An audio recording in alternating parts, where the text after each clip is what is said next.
ரத்னவாணி சமுதாய வானொலி. ரத்னவாணி உங்க பிரச்சனைய சொல்லுங்க, தீர்வையோடு கேளுங்க, வெளியே வந்து குரல் கொடுங்க. இது மக்களுக்கான சேவை. அற்புத தமிழில் சொல்றோம், புரிஞ்சுக்கோ. ரத்னவாணி சமுதாய வானொலி. ரத்னவாணி. ரத்னவாணி 90.8 சமுதாய வானொலி ஒலிபரப்பு கோவை ஈச்சனாரி ரத்தினம் கல்லூரி வளாகத்தில் இருந்து ஒலிபரப்பாகிறது.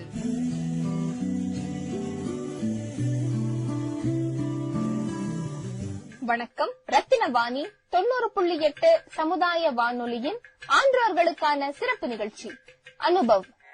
வாருங்கள் வாருங்கள் நண்பர்களே, கூடுங்கள் கேளுங்கள் நண்பர்களே. வாருங்கள் வாருங்கள் நண்பர்களே, கூடுங்கள் கேளுங்கள் நண்பர்களே. இளமையில் நாம் செய்ய நினைத்ததை முதுமையில் செய்ய இயலுமே என்று. வாருங்கள் வாருங்கள் நண்பர்களே, கூடுங்கள் கேளுங்கள் நண்பர்களே. ஒன்றாய் கூடி சிந்திப்போம், கேட்போம், மகிழ்வோம். சிந்திப்போம், கேட்போம், மகிழ்வோம். இந்திய அரசாங்கத்தின் அறிவியல் மற்றும் தொழில்நுட்பத்துறை என்னும் டிபார்ட்மெண்ட் ஆஃப் சயின்ஸ் அண்ட் டெக்னாலஜியால் நிறுவப்பட்ட விக்யான் பிரசார் என்னும் துறை மற்றும் அழகப்பா பல்கலைக்கழகம் இணைந்து வழங்கும் 60 வயதிற்கும் மேற்பட்ட ஆன்றோர்களை உள்ளிணைக்கும் புதுமையான சமுதாய வானொலி நிகழ்ச்சி அனுபவ்.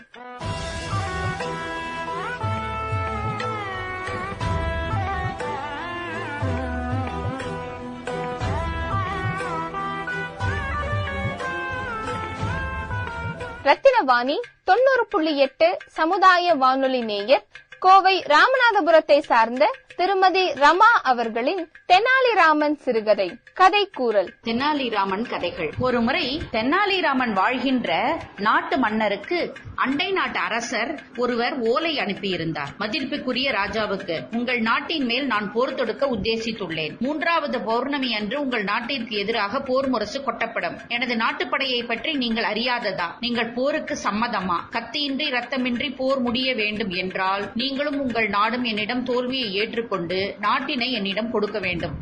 அப்படி நீங்கள் செய்தால் உங்களுக்கு உயிர் பிச்சை கொடுத்து நாட்டில் எங்காவது ஒரு ஓரத்தில் நீங்கள் வாழ்ந்து கொள்ளலாம். இப்படிக்கு ராஜராஜ சிம்மன் என்று அனுப்பியிருந்தான். மன்னர் உடனே அரச சபையினை நோக்கி அவர்களது கருத்துக்களை கோரச் சொன்னார். சேனாதி முதல் மந்திரிகள் வரை ராஜராஜ சிம்மனின் படையை வெல்ல முடியாது என்பதை ஆணைத்தரமாக கூறினார்கள். மன்னனுக்கும் தெரியும் அந்த படையை வெல்ல முடியாது என்று. மேலும் போர் ஏற்பட்டால் எண்ணற்ற மக்கள் உயிரை இழப்பார்கள், பெரும் சேதம் ஏற்படும். இதற்கு என்னதான் வழி என்று கேட்டார் மன்னர். உடனே அனைவரும் ஆளாளுக்கு ஒவ்வொன்றாக பேசினார்கள். அனைவரின் கருத்தும் போரிடாமல் எதிரிக்கு தலைவணங்கலாம் என்பதே. இவ்வளவு நேரமும் அமைதியாக எல்லாவற்றையும் கேட்டுக்கொண்டிருந்த தெனாலிராமன் பேசத் தொடங்கினார். மன்னா, எதிரி மன்னன் ராஜராஜ சிம்மனிடம் நீங்கள் மண்டியிட்டு விட்டால் நாளைய வரலாறு நம் நாட்டையே கேலி செய்யும். இத்தனை நாள் நீங்க பெற்றிருந்த புகழ் எல்லாம் மங்கி போய்விடும். மக்களுக்கும் பெரிய அவமானமாகிவிடும். அதற்கு பதில் போரிட்டு மடிந்தாலும் மாபெரும் படையுடன் போரிட்டு செத்து மடிந்தார் என்றான். அரசரை தவிர அனைவரும் தெனாலிக்கு பித்து பிடித்து விட்டது என்று கூறி அவருடன் வாக்குவாதத்தில் ஈடுபட்டார்கள். முடிவில் மன்னர் சொன்னார், தெனாலிராமன் சொல்வதில் உண்மை இருக்கிறது. அடிமையாக வாழ்வதை விட போர் செய்து மடியவே விரும்புகிறேன் என்றார். அத்தோடு அரச சபை கலைந்து விட்டது. அதன் பின்னர் மன்னரும் தெனாலியும் நீண்ட நேரம் தனிமையில் உரையாடினார்கள். இதற்கு மாற்று வழி உண்டா என்று ஆய்வு செய்தார்கள். 5 நாட்களுக்கு பின் மீண்டும் அரச சபை கூடியது. அரசரை பார்த்து, தெனாலி மன்னா, உங்களுக்கு என்னிடம் நம்பிக்கை இருந்தால் இந்த விஷயத்தை என்னிடம் விடுங்கள், நான் பார்த்துக் கொள்கிறேன். எனது உயிரை கொடுத்தாவது இந்த நாட்டினை காப்பாற்றுவேன் என்றான் தெனாலி. அதற்கு மன்னர் சம்மதம் தெரிவித்தார். தெனாலி கூறுவதை போன்று ஒரு ஓலை எழுதி மோதிர முத்திரை பதித்து கொடுத்தார் தெனாலியிடம். அந்த ஓலையை எடுத்துக்கொண்டு தெனாலி எதிரி நாட்டு மன்னர் ராஜராஜ சிம்மன் முன்னால் போய் நின்றார். அரசர் கொடுத்த ஓலையை உறக்க படித்தார். மதிப்புக்குரிய மன்னர் ராஜராஜ சிம்மனுக்கு, உங்கள் படைக்கு சற்றும் சளைத்தவர்கள் அல்ல எம் வீரர்கள். போருக்கான நாளை அவளுடன் எதிர்பார்த்து காத்திருக்கிறேன். உங்கள் படையின் மனபலம் உங்களுக்கு சரியாக தெரியவில்லை என்று நினைக்கிறேன். அவர்கள் எங்கள் படையோடு போர் செய்வதற்கு பயந்து நடுங்குகிறார்கள். எதற்கு கோழைகளின் உயிரை கொல்ல வேண்டும் என்று எண்ணுகிறேன். இந்த ஓலையை எடுத்து வந்த வீரர் எங்கள் படையில் மருத்துவ உதவி செய்பவர். இவரை உங்கள் நாட்டு சேனாதிபதி சண்டையிட்டு வென்றுவிட்டால் எனது நாட்டை உங்களுக்கு பரிசாக கொடுத்து வருகிறேன் என்று எழுதியிருந்தான். ஓலையில் எழுதியதை கேட்ட ராஜராஜ சிம்மன் தெனாலியை மாறி மாறி பார்த்தார். மெலிந்த உருவம் கொண்ட தெனாலியை கேலியாக பார்த்தார். யார் இங்கே? இவனை பிடித்து சிறையில் அடையுங்கள் என்றார் மன்னர். மன்னிக்கவும் மன்னா, ஒரு நாட்டின் தூதுவனாக வந்தவரை சிறையில் அடைப்பது போர் மரபுகளை மீறும் செயல் அல்லவா என்றான் தெனாலி. உமது மன்னர் உம்மை எமது சேனாதிபதியுடன் சண்டை செய்யும்படி அனுப்பியுள்ளதாக இந்த ஓலையில் எழுதியிருக்கிறார். இது தெரியுமா உங்களுக்கு என்றார் மன்னர். உடனே தெனாலி, அப்படியா மன்னா? எங்கள் மன்னர் இதை பற்றி எனக்கு ஏதும் கூறவில்லை. ஆனாலும் எங்கள் மன்னர் உத்தரவுக்கு நான் கட்டுப்படுகின்றேன். ஒரு வேண்டுகோள், எங்கள் நாட்டு சட்டம் சண்டை செய்யும் முன் சண்டை செய்யும் இருவரும் 3 நாட்களுக்கு சிறையில் இருக்க வேண்டும் என்பதே. அதன்படி என்னையும் உங்க சேனாதிபதியையும் சிறையில் அடையுங்க. 4வது நாள் நான் அவருடன் போட்டி போடுகிறேன் என்றான் தெனாலி. அப்பொழுதுதான் தெனாலி சேனாதிபதியை கண்டான். 7 அடி உயரத்தில் ஒரு மாமிச மலை போன்று இருந்தான் அவன். தெனாலியும் சேனாதிபதியும் சிறையில் அடைக்கப்பட்டார்கள். இருவரும் அடுத்தடுத்த சிறையில் அடைக்கப்பட்டார்கள். இருவருக்கும் இடையில் ஒரு சுவர் இருந்தது. இருவரும் பார்த்துக் கொள்ள முடியாது, ஆனால் பேசிக் கொள்ளலாம். இருவருக்கும் நன்றாக சாப்பாடு கொடுத்தார்கள். சாப்பாடு முடிந்ததும், இப்போ சாப்பிட்டதை போலத்தான் சண்டையில் உன்னை கொன்று உன்னை சாப்பிடுவேன் என்று கத்தியபடி இருப்பான் சேனாதிபதி. சரி சரி, அப்பொழுது பார்த்துக் கொள்வோம் என்று மாத்திரம் பதில் சொல்வான் தெனாலி. சேனாதிபதி நித்திரையானதும் இருவருக்கும் இடையில் இருந்த சுவரை தண்ணீர் ஊற்றி மெல்ல மெல்ல மெல்ல சுரண்டையால் சுரண்ட ஆரம்பித்தார் தெனாலி. விடியும் பொழுது ஒரு அடிக்கும் அதிகமான அகலம் கொண்ட சுவரை சுரண்டி மெல்லியதாக ஆக்கிவிட்டார். இது ஏதும் சேனாதிபதிக்கு தெரியாது. மறுநாள் சாப்பாட்டு முடிந்ததும் சேனாதிபதி கத்த ஆரம்பித்து விட்டான். உன்னை கொல்லுவேன், தின்னுவேன் என்றான். சரி சரி சேனாதிபதி, நாளை சண்டையின் போது அதை பார்க்கலாம். இப்போ நான் வெற்றிலை சாப்பிடுகிறேன். உன்னிடம் சுண்ணாம்பு இருந்தால் தா என்றார் தெனாலி. சுண்ணாம்பு இருக்கின்றது, ஆனால் எப்படி தருவேன் என்றான் சேனாதிபதி. இதோ விரலில் பூசி விடு என்று தான் சுரண்டிய சுவரில் கையால் குத்தினார் தெனாலி. தெனாலியின் கை அடுத்த பக்கம் வந்துவிட்டதை பார்த்து பயந்தே விட்டான் சேனாதிபதி. சேனாதிபதி சுண்ணாம்பை பூசிவிடும் பொழுது அவன் கை நடுங்குவதை கவனித்த தெனாலி, என்ன சுவரை உடைத்ததற்கே இப்படி பயப்படுகிறாயா? எங்கள் நாட்டில் நான் ஒரே அடியில் ஒரு யானையை கொன்று இருக்கிறேன் தெரியுமா? நான் எல்லாம் சும்மாதான். எங்கள் சேனாதிபதி யானையை தனது ஒரு கையால் தூக்கி சுற்றுவதை நீ பார்க்க வேண்டும். யாரிடமும் சொல்லிவிடாதே. எங்கள் நாட்டிற்கு வந்த ஒரு முனிவர் எங்கள் படையில் இருக்கும் வீரர்கள் அனைவருக்கும் அசுரபலம் கிடைக்க வரம் தந்தார். அதன் பின்னர் தான் எங்களுக்கு இப்படி அசுரபலம் கிடைத்தது என்றான் தெனாலி. எல்லாவற்றையும் கேட்ட சேனாதிபதி நன்றாக பயந்து விட்டான். மறுநாள் நாட்டு மக்கள் அனைவருக்கும் சண்டையை காண காத்திருந்தார்கள். மன்னர் தனது வாளை சேனாதிபதிக்கு கொடுத்து தலையை கொய்துவிடு என்றார். தெனாலியை பார்த்து, உமக்கு என்ன ஆயுதம் வேண்டுமோ கேட்டு வாங்கிக் கொள்ளும் என்றார். மன்னா, எனக்கு ஆயுதம் வேண்டாம், வெற்றிலை மாத்திரம் கொடுங்கள் போதும் என்றார். மன்னர் சிரித்துக் கொண்டு ஆகட்டம் என்றார். 2 வீரர்கள் ஓடி வந்து ஒருவர் வெற்றிலை கொடுத்தார், மற்றவர் சுண்ணாம்பு கொடுக்க போனார். சுண்ணாம்பை சேனாதிபதியின் நெற்றியில் வையுங்கள், நான் எடுத்துக் கொள்கிறேன் என்றார். சேனாதிபதியின் நெற்றியில் சுண்ணாம்பு வைத்ததும் தனது கைமுட்டியை முறுக்கினார். அவ்வளவுதான். ஐயோ, என்னை ஒன்னும் செய்து விடாதீர்கள் என்று தெனாலியின் காலில் விழுந்து விட்டார் சேனாதிபதி. மன்னா, இவர்கள் நாட்டின் மேல் ஆசைப்படுவதை விட்டுவிடுங்கள். இவர் ஒருவரே நம் படையை அடித்து விடுவார் என்று எல்லாவற்றையும் சொன்னான்.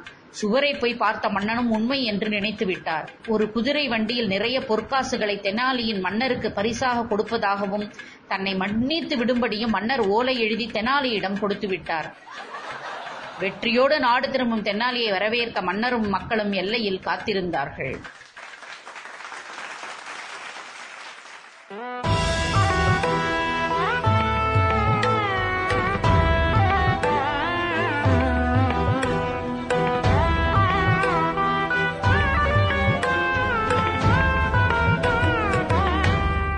ரத்தினவாணி 90.8 சமுதாய வானொலி நேயர் கோவை ராமநாதபுரத்தை சார்ந்த திருமதி ரமா அவர்களின் தெனாலிராமன் சிறுகதை கதைக்கூறல். நீர் இறைத்த திருடர்கள். ஒரு சமயம் விஜயநகர சாம்ராஜ்யத்தில் கடும் வறட்சி ஏற்பட்டது. பருவமழை தவறிவிட்டதால் குளம், குட்டை, ஏரி எல்லாம் வற்றிவிட்டது. தெனாலிராமன் வீட்டு கிணற்றிலும் நீர் குறைந்து அதிக ஆழத்திற்கு போய்விட்டது. இதனால் தினமும் தோட்டத்திற்கு தண்ணீர் பாய்ச்ச மிகவும் சிரமப்பட்டான் தெனாலிராமன். இந்த சமயத்தில் ஒரு நாள் இரவு 4 திருடர்கள் தன் தோட்டத்தில் பதுங்கி இருப்பதை கண்டான். உடனே வீட்டிற்கு வந்து தன் மனைவியிடம், அடியே, நம்ம நாட்டுல பருவமழை தவறிவிட்டதால பஞ்சம் ஏற்பட்டுருச்சு. எனவே நிறைய திருட்டு நடக்க ஆரம்பித்து விட்டது. பஞ்ச காலம் முடியும் வரை நாம் மிகவும் ஜாகிரதையாக இருக்க வேண்டும். எனவே நாம் ஒரு காரியம் செய்வோம் என்று வெளியே பதுங்கியிருந்த திருடர்களுக்கு கேட்கும் வண்ணம் உரத்த குரலில் பேசினான். அதற்கு என்ன செய்யலாம் என்று தெனாலிராமனின் மனைவி கேட்டாள். வீட்டில் உள்ள நகை மற்றும் விலையுயர்ந்த பொருட்கள் எல்லாம் இந்த பெட்டியில பூட்டு போட்டு நாம் இந்த பெட்டியை யாருக்கும் தெரியாமல கிணற்றில் போட்டு விடலாம். பஞ்சம் தீர்ந்து திருட்டு பயம் ஒழிந்ததும் மீண்டும் கிணற்றில் இருந்து எடுத்துக் கொள்ளலாம் என்று முன் போலவே உரக்க கூறினான் தெனாலிராமன். திருடர்களும் இதை கேட்டனர். அதே சமயம் ரகசியமாக தெனாலிராமன் தன் மனைவியிடம் திருடர்கள் ஒளிந்து இருப்பதை கூறி ஒரு பழைய பெட்டியில் கல், மண், பழைய பொருட்களை எல்லாம் போட்டு மூடினான். அந்த பெட்டியை தூக்க முடியாமல் தூக்கி வந்து கிணற்றுக்குள் தொப்பென்று போட்டுவிட்டு வீட்டுக்கு திரும்பி விட்டான் தெனாலிராமன். திருடர்களும் தெனாலிராமன் வீட்டிற்குள் புகுந்து திருடும் நம் வேலையை சுலபமாகிவிட்டான், நாம் எளிதாக கிணற்றில் இருந்து பெட்டியை எடுத்துக் கொள்ளலாம் என்று தங்களுக்குள் பேசிக் கொண்டனர். பெட்டியை எடுக்க கிணற்றுக்கு அருகே வந்தனர் திருடர்கள். கிணறு ஆழமாக இருந்ததால் உள்ளே இறங்க பயந்த திருடன் ஒருவன், அண்ணே, தண்ணீர் குறைவாத்தான் இருக்கு, நாம 4வரும் ஏற்றம் மூலம் மாற்றி மாற்றி நீரை இறைத்து விட்டால் சுலபமாக பெட்டியை எடுத்துக்கொண்டு போய்விடலாம் என்று கூறினான். அதை கேட்ட மற்றவர்களும் அவன் திட்டத்துக்கு ஒப்புக்கொண்டனர். அதன்படி ஒருவர் மாற்றி ஒருவர் ஏற்றம் மூலம் நீர் இறைக்க தொடங்கினர். சற்று நேரம் கழித்து வேறு வழியாக தோட்டத்திற்கு சென்ற தெனாலிராமன் திருடர்கள் இறைத்து ஊற்றிய நீரை தன் தோட்டத்தில் உள்ள செடிகளும் கொடிகளும் பயிர்களுக்கும் பாயுமாறு கால்வாயை திருப்பிவிட்டான். இப்பொழுது பொழுது விடிந்து விட்டது. ஆனால் கிணற்றில் குறையில் தண்ணீர் குறையவில்லை. இதனால் திருடர்களும் நாளை இரவு மீண்டும் வந்து நீரை இறைத்து விட்டு பெட்டியை எடுத்துக் கொள்ளலாம் என்று பேசிக்கொண்டு சென்றனர். அப்பொழுது தோட்டத்தில் இருந்து வந்த தெனாலிராமன் அவர்களை பார்த்து, நாளைக்கு வரவேண்டாம், நீங்கள் இறைத்த தண்ணீர் இன்னும் 3 நாட்களுக்கு போதும், எனவே 3 தினங்கள் கழித்து வந்தால் போதும் நண்பர்களே என்று கூறினான். திருடர்களுக்கு இதை கேட்டதும் மிகவும் அவமானமாக போய்விட்டது. தங்களை ஏமாற்றி நீர் இறைக்க செய்த தெனாலிராமனின் அறிவை மனதிற்குள் எண்ணி வியந்தனர். மேலும் அங்கே இருந்தால் எப்படி மாட்டிக்கொள்வோமோ என்ற அச்சத்தில் திரும்பி பார்க்காமல் ஓட்டம் பிடித்தனர் திருடர்கள்.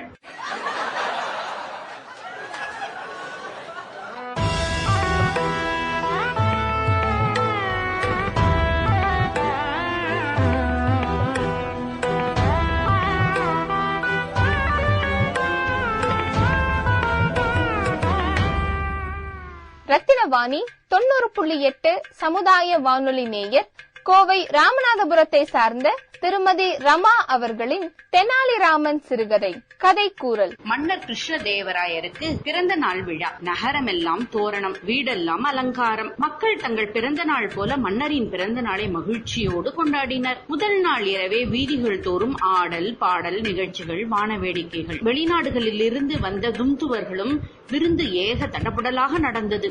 மறுநாள் அரச சபையில் அரசருக்கு மரியாதை செலுத்துதல் நடந்தது. முதலில் வெளிநாடுகளில் இருந்து வந்த அரச பிரதானிகள் தங்கள் நாட்டு மன்னர்கள் அனுப்பிய பரிசுகளை தந்தனர். அதன் பிறகு அரசரின் நெருங்கிய நண்பர்கள் தங்கள் பரிசுகளை அளித்தனர். அப்பொழுதுதான் பெரியதொரு பொட்டலத்துடன் தெனாலிராமன் உள்ளே நுழைந்தான். அரசர் உட்பட எல்லோரும் வியப்புடன் பார்த்தனர்.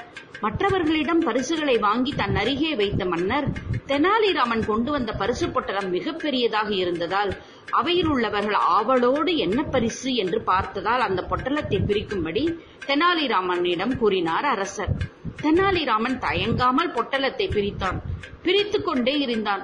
பிரிக்க பிரிக்க தாழை மடல்கள் காலடியில் சேர்ந்தனவே தவிர பரிசு பொருள் என்னவென்று தெரியவே இல்லை. அதனால் எல்லோரும் ஆவலுடன் கவனித்தனர். கடைசியில் மிகச்சிறிய பொட்டலமாக இருந்ததை பிரித்தான். அதற்குள் நன்றாக பழுத்து காய்ந்த புளியம்பழம் ஒன்று இருந்தது. அவையினர் கேலியாக சிரித்தனர்.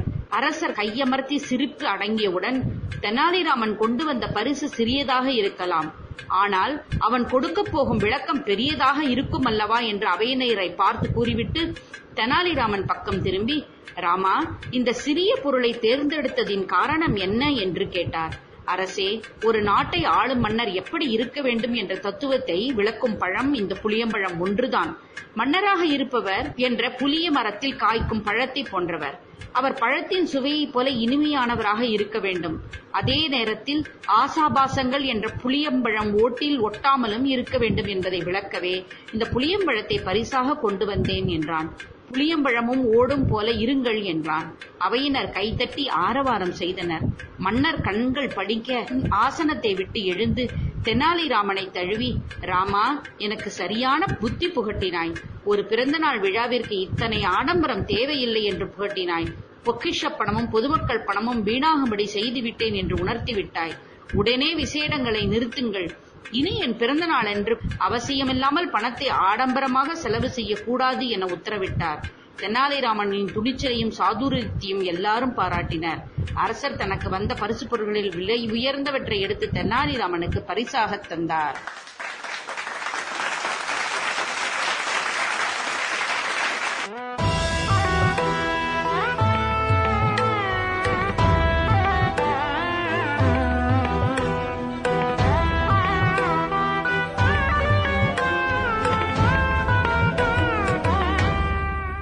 இந்திய அரசாங்கத்தின் அறிவியல் மற்றும் தொழில்நுட்பத்துறை என்னும் டிபார்ட்மெண்ட் ஆஃப் சயின்ஸ் அண்ட் டெக்னாலஜியால் நிறுவப்பட்ட விக்யான் பிரசார் என்னும் துறை மற்றும் அழகப்பா பல்கலைக்கழகம் இணைந்து வழங்கும் 60 வயதிற்கு மேற்பட்ட ஆன்றோர்களை உள்ளிணைக்கும் புதுமையான சமுதாய வானொலி நிகழ்ச்சி அனுபவ் என்னும் இந்நிகழ்ச்சியின் அடுத்த அத்தியாயத்தில் உங்களை சந்திக்கிறோம்.